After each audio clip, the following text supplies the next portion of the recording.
Hi guys, ఈరోజు మనం వచ్చాం మంచిరేవుల్లోని వీరభద్రస్వామి వారి టెంపుల్కి. ఇక్కడ ఈ టెంపుల్ యొక్క అతి పురాతనమైన 1500-1600 సంవత్సరాల నుంచి ఈ గుడి యొక్క ప్రతిష్ఠ ఇక్కడ నడుస్తుంది. ఈ లోపల జరిగే వింతలు విశేషాలు, అలాగే మనం కోరుకున్న కోరికలు ఎలా నెరవేరుతాయి, స్వామివారిని ఎలా దర్శించుకోవాలి అండ్ ఈ గుడిలో ఉన్న ప్రతి ఒక్క దేవస్థానాన్ని కానీ లోపల ఉన్న ప్రతి ఒక్క మూర్తిని కానీ మాతో పాటు మీకు కూడా చూపించడానికి ఈరోజు మేము ఇక్కడికి వచ్చాం. స్వామివారి టెంపుల్లోకి ఎలా వెళ్ళాలి, ఎక్కడి నుంచి దర్శనం చేసుకోవాలి, స్టార్టింగ్లో ఏ స్వామివార్లు ఉన్నారు, ఆ స్వామివారికి దర్శనం చేసుకున్న తర్వాత ప్రధాన టెంపుల్లోకి ఎలా వెళ్ళాలో మాతో పాటు మీరు కూడా వచ్చి చూసేయండి. కమాన్.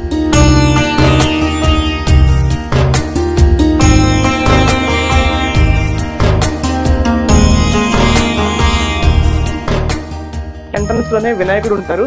వినాయకుడిని దర్శనం చేసుకున్న తర్వాత మనకి గోశాల ఉంటుంది. గోశాల దర్శనం చేసుకున్న తర్వాత లోపల కూడా ప్రధాన టెంపుల్కి బయట వినాయకుడు ఉన్నారు. ఈరోజు మనం మన వీరభద్ర స్వామి వారి ప్రధాన దేవాలయానికి వెళ్ళేటప్పుడు స్టార్టింగ్లో ఉన్న వినాయకుడిని దర్శనం చేసుకుందాం.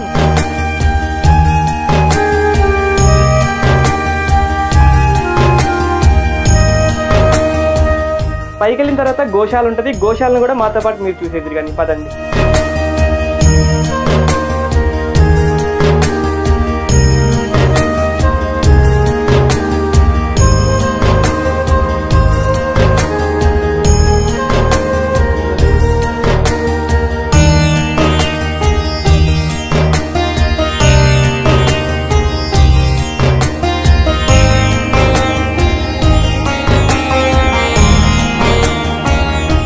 హాయ్ ఫ్రెండ్స్, చూస్తారు కదా మనం కింద నుంచి కమాన్ దాటుకుని పైదాకా వచ్చేసాము.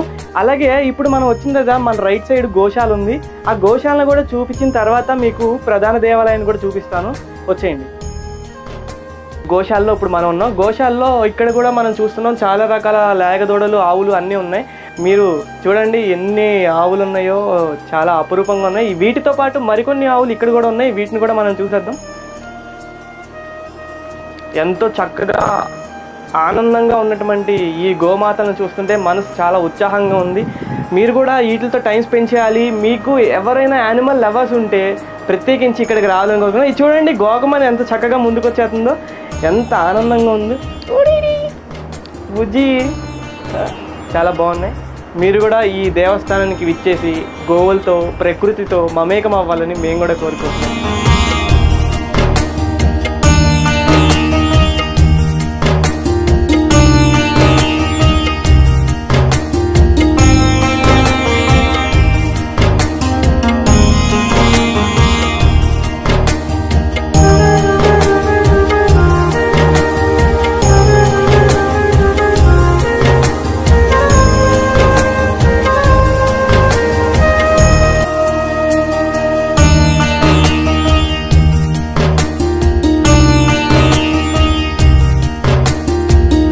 ఇంకొక విశేషం ఏంటంటే ఫ్రెండ్స్, ఇక్కడ స్వామివారు స్వయంగా పైకొచ్చి ఇక్కడ స్వయంభూగా వెలిసారని చెప్తారు. ఆ విశేషాలలో ఇది కూడా ఒకటి. స్వామివారి పాద అచ్చులు అని చెప్తారు. స్వామివారి పాద అచ్చులకు ఎంతో మంది భక్తులు డైలీ పూజలు చేసి దానికి పసుపు కుంకుమ అద్ది ఎంతో భక్తిగా చూసుకుంటారు. స్వామివారి పాదాలంటే ఎంతో మందికి చాలా నమ్మకం. అలాగే ఇక్కడెక్కడో 1600 సంవత్సరాల క్రితం స్వామివారి యొక్క శిలా శాసనాలు కూడా దొరికినట్టు చెప్తారు. అవి కూడా మనం ఎక్కడున్నాయో చూసేద్దాం ఈ వీడియోలో. అయితే మనం ఇక్కడ అర్చకుల గారితో ఒకసారి మాట్లాడి ఆయన మాటల్లో కూడా స్వామివారి విశేషాల గురించి మనందరం తెలుసుకుందాం, వచ్చేయండి.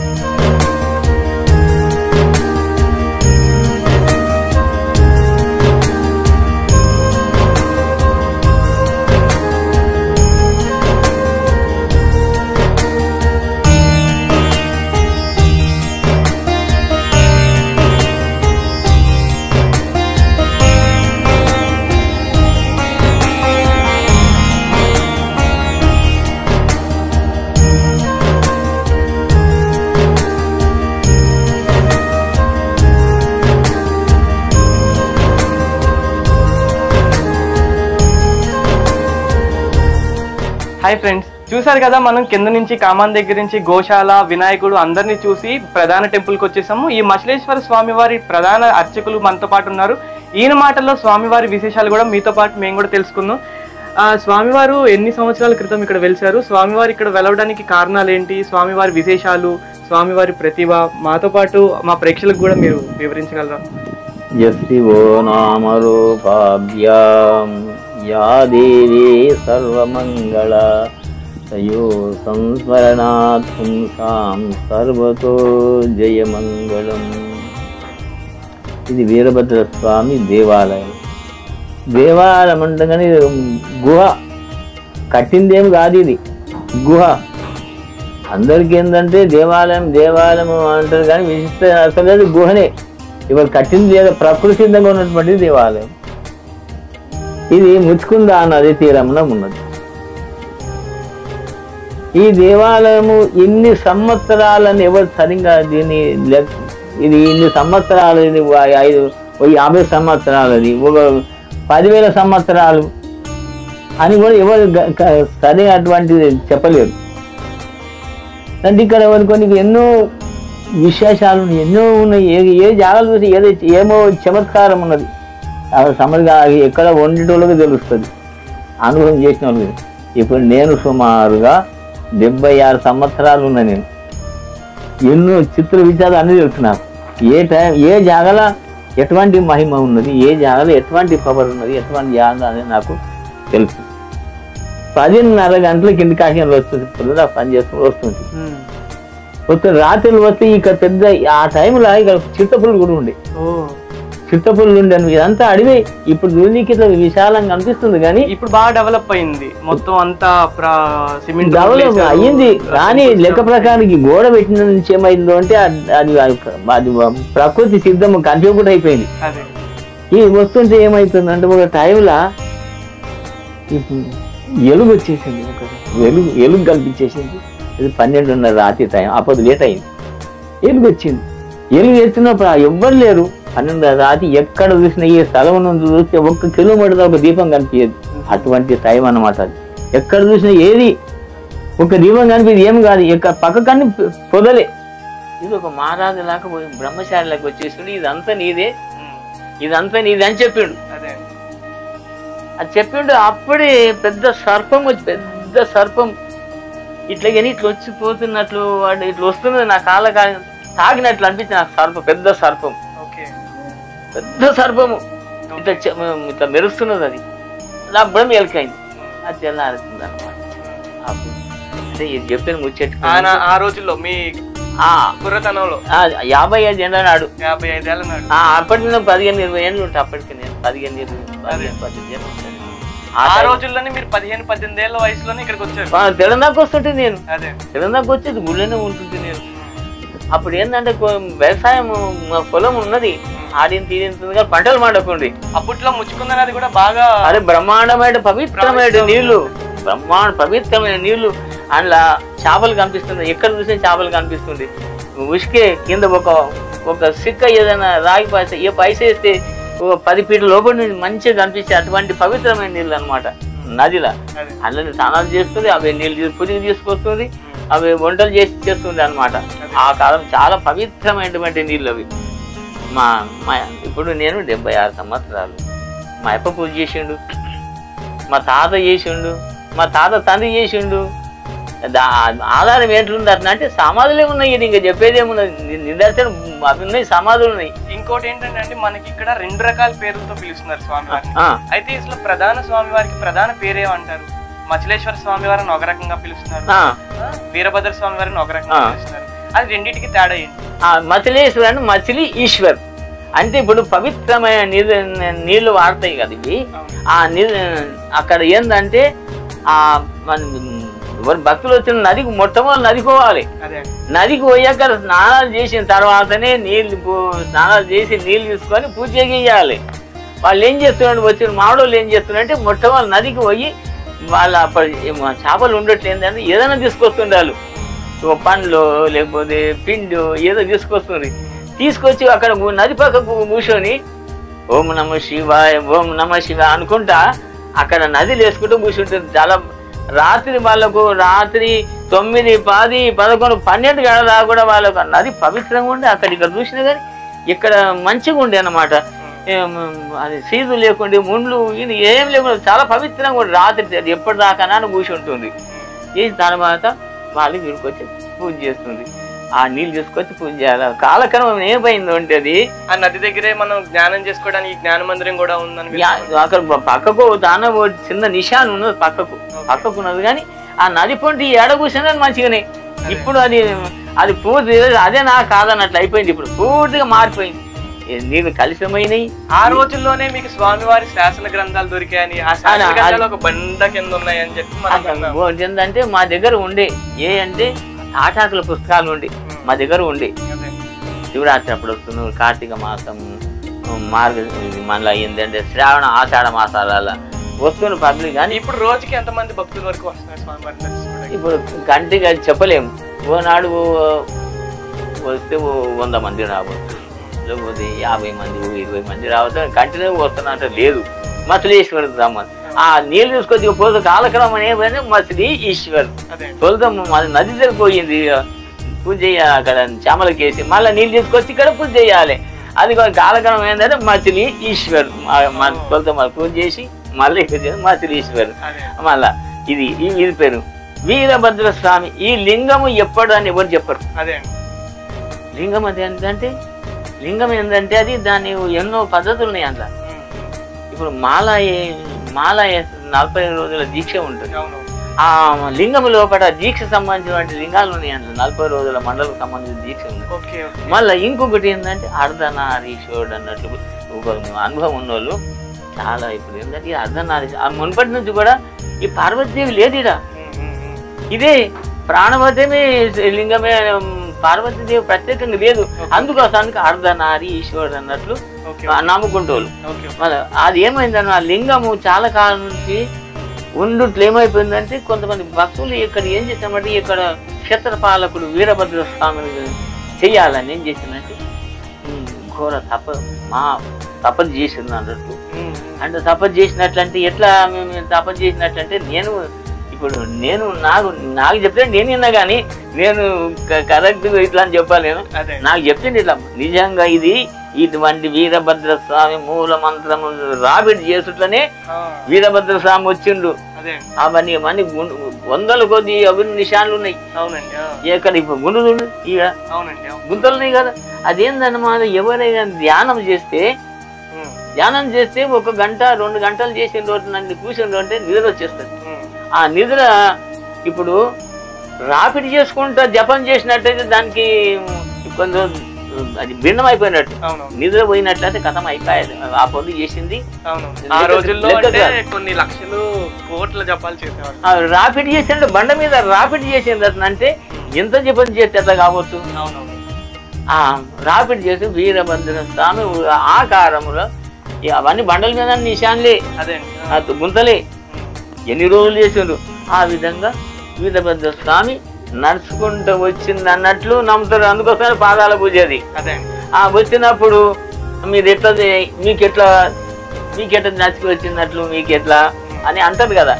ఆ 2 గుండ్లు పలిగినట్లు విషయాన్ని ఇప్పుడు అక్కడ బండ ఉన్నది. మీరు అక్కడ చూడలేరు. మీరు శ్రీల పక్కకు బండ ఉన్న చూడు. అది బండ. ఇప్పుడు బండలు వల్ల కొడితే ఇటు మొగలు కొడితే ఇటు వలిగిపోతాయి. ఆయన వచ్చినప్పుడు బండ ఇట్లా బలిగిపోయింది కదా. నిశాన్లు కొట్టిన నిశాన్లు లేవు అనమాట. అది అట్లా ఇక్కడ వీరభద్ర శివుని విగ్రహం చూడు. శివుని విగ్రహం కాడ పక్క బండ ఉన్నది ఒకటి. ఆ బండ కూడా మొలలు కొట్టి పలగొట్టింది కాదు. అది వీరభద్ర స్వామి వచ్చినప్పుడు ఈ బండ్లు పలిగిపోయాయి అని చెప్తారు. ఆ సందులకేని వీరభద్ర స్వామి లోపలికి పోయిందని నమ్ముతారు. అంటే వీరభద్ర స్వయంభు అంటారు అనమాట. అందుకోసం బండ పలగొట్టలేదు.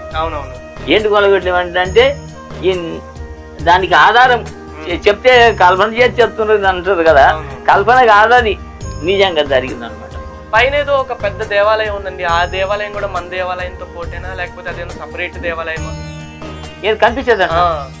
ఇప్పుడు ఏదైతే కనిపిస్తుందో నేను చెప్తే కదా అమ్మవారు ఇట్లా ఏదో శక్తి రూపం శివం వచ్చిందని చెప్పే కదా. చెప్పే వరకల్లా మా అనుభవం ఉన్నది. అరే అమ్మవారి కోసానికి ఏదో నీకు మహిమ చూపించింది కాబట్టి ప్రయత్నం చేయమన్నారు. అదే అంటే అమ్మవారి టెంపుల్ అప్పటి సందే నా ప్రయత్నం ఉందన్నమాట. ఇది అమ్మవారికి కొడితే బాగుంటుంది నేను చేస్తున్నా. ఆ జాగలో పోయి నేనేం చేస్తుంటే మీరు శ్రీశైలం పద్ధతిగా ఉన్నది ఈ స్థలం. ఇంకొకటి ఏంటంటే మన ఆంధ్రలో శ్రీశైలం ఎంత పవిత్రమో అలాగే తెలంగాణకి శ్రీశైలం అని అంటే మా భక్తులు కూడా కొంతమంది తెలుసు. ఏంటంటే ఇక్కడ ఇది గుడి ఎట్లుందో అంటే ఇది నది పక్కకున్నది ఒకటి. అదేమో 10 అంతస్తులు ఉన్నది, 1 అంతస్తే. ఇదేమో అది అదేమో కట్టిందా, ఇది లెక్క ఇది కట్టండి. ఇది ఇంకా ఈ మనం దిగుతే శ్రీశైలంలో ఎట్లా ఈశాన్యం దిగుతాము, ఈ గంగా నది ముచ్చుకుందా నదికి ఆ ఈశాన్యం దిగుతాం. ఇంకోటి ఏంటంటే మన గుడికి ప్రత్యేకత ఏంటి అంటే ఉత్తరముఖంగా ఉన్న స్వామివారి దేవస్థానం అని కూడా ఈ తెలంగాణ ప్రజలందరూ కూడా భావిస్తారు. ఇది ఏందనమాట, ఇది ఈశాన్యం దిక్కు. ఈ నది ఏమైనా ఉత్తర ఈశాన్యం పోతున్నాం. నది ఏడది పోతే తూర్పు కన్నా పోతుంది, ఇక పోతుంది. ఇది ఏమైనా టర్నింగ్ అవుతుంది, ఈశాన్యం మలుస్తుంది అనమాట నది. అది ముఖ్యంగా అది ఇది ఏందనమాట, ఇది గుహ కదా. అవును. ఇక్కడ ఏందన్నమాట లింగంలో ఒక ప్రత్యేకత ఏంటంటే చిత్రం ఉన్నది. ప్రాణవట అమ్మవారు అందనే ఉన్నట్లు నమ్ముకుంటారు అనమాట. ప్రత్యేకం లేదుగా. ఇప్పుడేమో అమ్మవారు కూడా ప్రత్యేకంగా చేసాము. సూర్యు ప్రయత్నం చేయమంటే చేసాను, గుడి కూడా అయ్యింది. కానీ ఏంటంటే ఇది రావడానికి కూడా రోడ్లు చాలా బాగున్నాయి. ఇప్పుడు మంచిగా 20 అనుకూలంగా ఉంది రావడానికి. 40 ఇప్పుడు మంచిగా అయింది. 40 సంవత్సరాలు కూడా ఎక్కాలని చాలా కష్టం ఉంది. 40 సంవత్సరాల కింద నార్సింగ్ నుంచి కూడా మనకి చాలా దగ్గర రోడ్లు కూడా చాలా బాగున్నాయి.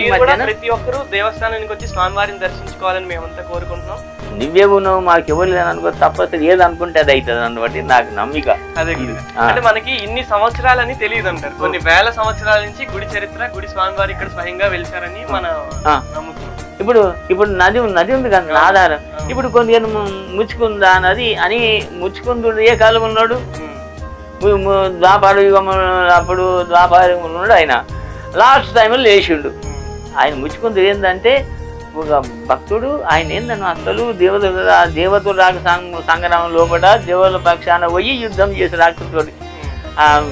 రాక్షసులు పరాజయం అయిపోయిన తర్వాత దేవేంద్రుడు నీకేం కావాలంటే, నేను అలసిపోయిన నాకు నిద్ర వస్తుందంటే తదాస్త అంటూ నేను కోరుకుంటాను అనమాట. నాకు తదాస్త అంటే నాకు అలసిపోయిన నాకు నిద్ర కావాలి, ఇవాళ లేతోడు చచ్చిపోవాలని కోరుకుంటాడు అన్నమాట. అందులో అది ఆయన ఏం చేస్తాడని ఏమంటే అనమాట, లేపుతా అనుకుని సొరంగంలో అది ఎక్కడ ఉందంటే వికారాబాద్ ముచ్చుకుంద గుహ అందులో పోయి పండుకుంటాడు. ఆ ముచ్చుకుంద సొరంగంలో పోయి పండుకుంటాడు. ఆ ద్వాపారం లాస్ట్ లా కాలయవ్వనుడు తపస్సు చేసి బ్రహ్మతుడు అని ఏ ఆయుధంతో దావద్దు అని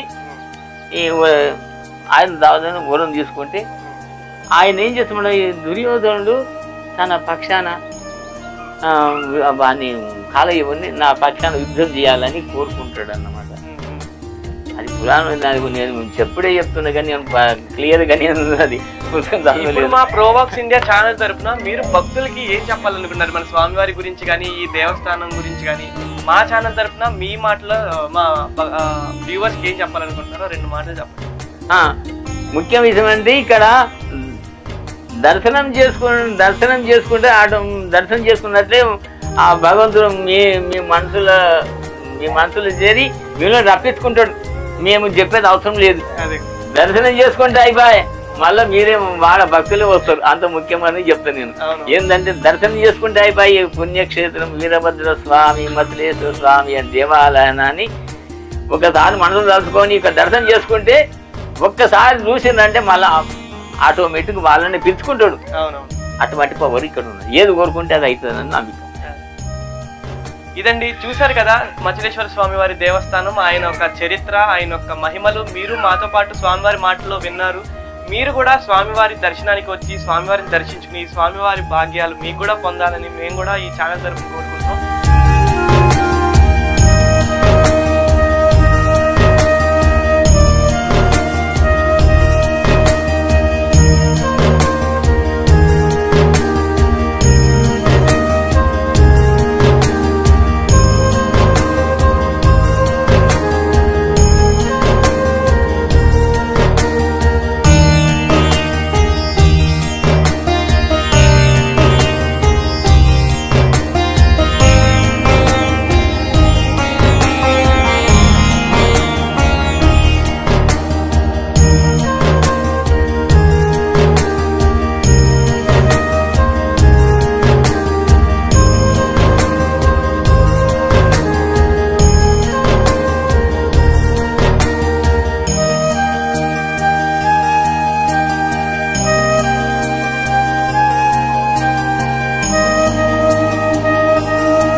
ఇదండి ఇప్పటి వరకు మనం ఎన్నో దేవాలయం చుట్టుపక్కల ప్రదేశాలన్నీ చూసాం. ఇది మన వెనకాల ఉన్నటువంటిది ప్రధాన దేవాలయం స్వామివారిది. అయితే ఉదయం 6 గంటల నుంచి మధ్యాహ్నం 12 గంటల వరకు మాత్రమే స్వామివారికి ప్రధాన దేవాలయం ఓపెన్లో ఉంటుంది. 12 గంటల తర్వాత మళ్ళీ 4 గంటలకి దేవాలయం ఓపెన్ అవుతుంది. ప్రధాన దేవాలయాన్ని కెమెరాతో చిత్రీకరించడానికి పర్మిషన్ లేదండి, అందుకనే మీకు ప్రధాన దేవాలయం చూపించలేకపోతున్నాం. అలాగే కొబ్బరికాయలు కొట్టు ప్రదేశం అని చెప్పి పక్కన ఒక శివలింగం కూడా ఉంది, మీరు దీన్ని కూడా దర్శించుకోవచ్చు. పీస్ఫుల్గా ఇక్కడ గడపాలనుకుంటే నేనైతే ప్రిఫర్ చేస్తున్నాను ఈ టెంపుల్ని. మీరందరూ కూడా వీకెండ్స్లో కానీ మీ యొక్క తోచిన సమయంలో మీరు కూడా వచ్చి ఈ టెంపుల్ని దర్శించుకోవాలని కోరుకుంటున్నాం. చాలా అద్భుతమైన టెంపుల్ అండి, చాలా చాలా చాలా బాగుంది. పక్కనే ముచ్చుకుంద నది కూడా ఉంది, ఇక్కడ నుంచి వ్యూ కూడా చాలా బాగుంది. గండిపేట వ్యూ అంతా చాలా బాగా కనిపిస్తుంది ఇక్కడ నుంచి. ఇక్కడ ఒక శివుడి విగ్రహం కూడా ఉంది, దీన్ని కూడా మనం చూసినట్టయితే చాలా అద్భుతంగా ఉంది. ఇక్కడ వెనకాల ఒక రాయి ఉంది, ఈ రాయి గురించి కూడా మన స్వామివారు ఇందాక ఇంటర్వ్యూలో చెప్పారు. ఆ స్వామివారు నడిచొచ్చేటప్పుడు 2 ముక్కలుగా చీలిపోయిన ఒక రాయిలో ఈ రాయి కూడా ఒకటని చెప్పారు. ఇది కూడా స్వయంభూగా వెలిసిన స్వామివారు ఒక గృహలో ఉన్నారు. మీరు చూసినట్టయితే ఇదంతా ఒక గృహ, స్వయంగా కట్టిన దేవాలయం అయితే కాదు, నిర్మించింది అయితే కాదు, న్యాచురల్గా ఏర్పడినటువంటి గుహలో స్వామివారు స్వయంభూగా వెలిసారు ఇక్కడ. మీరు కూడా ఈ టెంపుల్కి విచ్చేసి మీ యొక్క అనుభవాల్ని మా వీడియో కింద కామెంట్ రూపంలో తెలియజేయాలని కోరుకుంటున్నాం. ధన్యవాదాలు.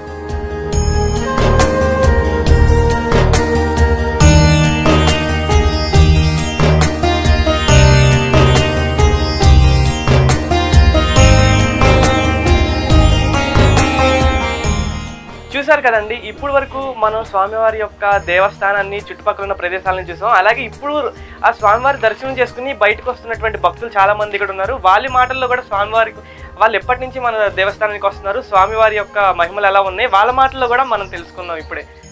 నమస్కారం అండి, మీ పేరు?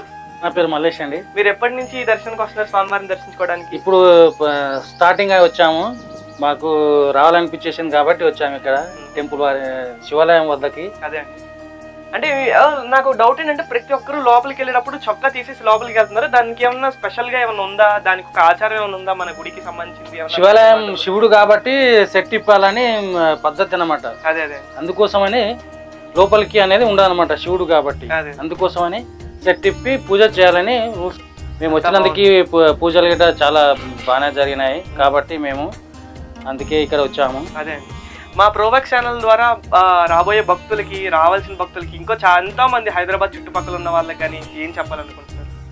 అందరికీ ధన్యవాదాలు తెలియజేస్తున్నాము. కాబట్టి హైదరాబాద్ భక్తులంతా ఇక్కడ రావాలని మరి మనం తెలియజేస్తున్నాము. ఇక్కడ నమస్కారం అండి.